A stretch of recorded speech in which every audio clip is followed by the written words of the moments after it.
Hey everyone, and welcome. Today, we're going to solve a mystery that pops up on payslips all across Taiwan. You know the one, that extra, kind of confusing health insurance fee. If you've got a job, a side hustle, or even some investments, you've probably seen it. So let's crack this code together. You know exactly what I'm talking about, right? You get that awesome year-end bonus, or maybe a payment for a freelance project. You look at the breakdown and, hold on, there's your normal NHI deduction, but then there's this other one. What is that thing? Why is it there? Well, if you've ever had that thought, you've come to the right place. So this mystery fee has a name, the Supplementary NHI Premium.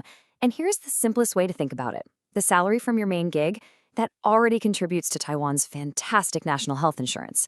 But what about all the other ways we earn money?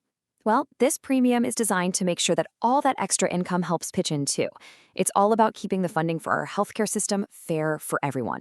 Okay, so does this fee get slapped onto every single extra dollar you make? Nope. The system is actually really specific. It only targets 6 main categories of income that fall outside your regular monthly paycheck. Let's dive into what the law, specifically Article 3, is looking for.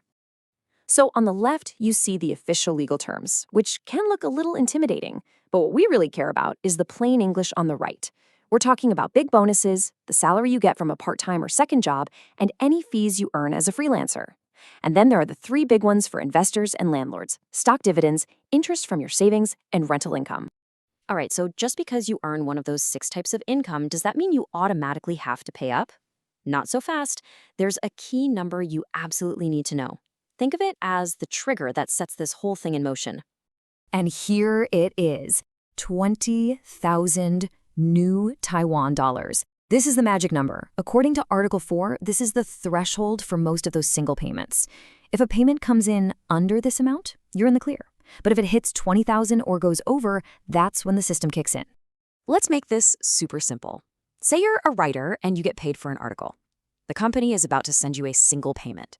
The only question they ask is this payment NT dollars $20,000 or more? If it's 19,999, no premium. If it's exactly 20,000, yep, the premium gets deducted. It's a really straightforward if-then rule.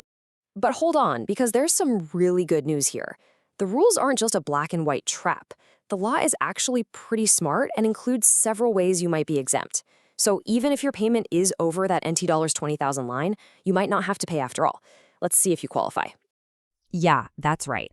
It's so important to remember that Article 4 isn't just about collecting money. It's also very clear about protecting certain people and certain situations from having to pay. So who gets a pass? Well, if you're a freelancer and you're part of a professional union, that income is very likely exempt. Got a part-time job that pays less than the minimum wage? You're exempt on that too. The rules also provide exemptions for low and middle income households. And get this, there's even a cap. If you get a massive one-time payment, anything over 10 million NT is actually exempt from the premium. And this is where you can see the huge difference it makes. Picture this. 2 graphic designers. They do the exact same job for the exact same $30,000 fee. The only difference? One is a member of a trade union and the other isn't. The union member gets the full $30,000. The non-union member gets the premium taken out. It really shows you why knowing your status is so critical. All right, let's wade into the 2 trickiest parts of this whole thing: year-end bonuses and stock dividends. The rules here are a little different, a bit more complex than that simple NT $20,000 number. But don't worry, we're going to break it down step by step. That's right, that big year-end bonus you're hoping for, it plays by a totally different set of rules. The system doesn't just look at it as one payment. Instead, it looks at all the bonuses you get over the whole year and compares that total to your regular salary. So here's the formula, straight from Articles 4 and 6. First, you calculate your personal bonus allowance. It's just 4 times your monthly insured salary. Then you add up every bonus you've received all year. If your total bonus amount is more than your allowance, you only pay the premium on the part that goes over.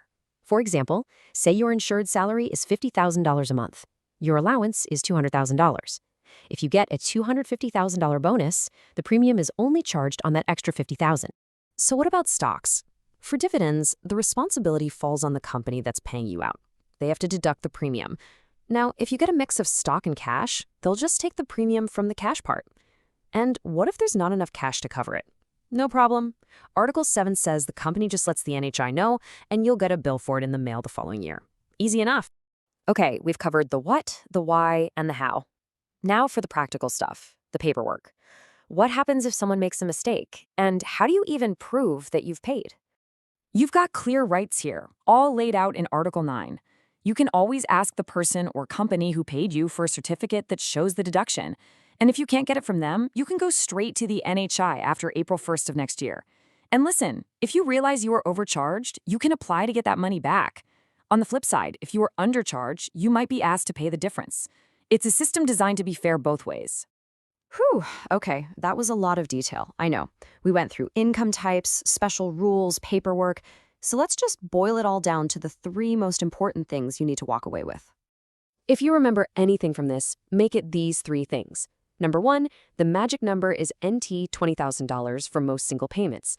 Number 2, bonuses are the special kid in class. They have their own rule based on 4 times your insured salary. And number 3, always check if you qualify for an exemption. Seriously, being in a union or falling into a certain income bracket can save you real money. And that really brings us to the bigger picture. This small, sometimes confusing deduction is a tiny piece of a huge puzzle, funding the healthcare system that takes care of all of us. It's a system built for a modern economy, where money doesn't just come from one job anymore. And that leaves us with a final thought. As our economy changes more and more, with the rise of the gig economy and different kinds of investments, is this the best way to keep our healthcare system strong and fair for the future? Thank you for watching.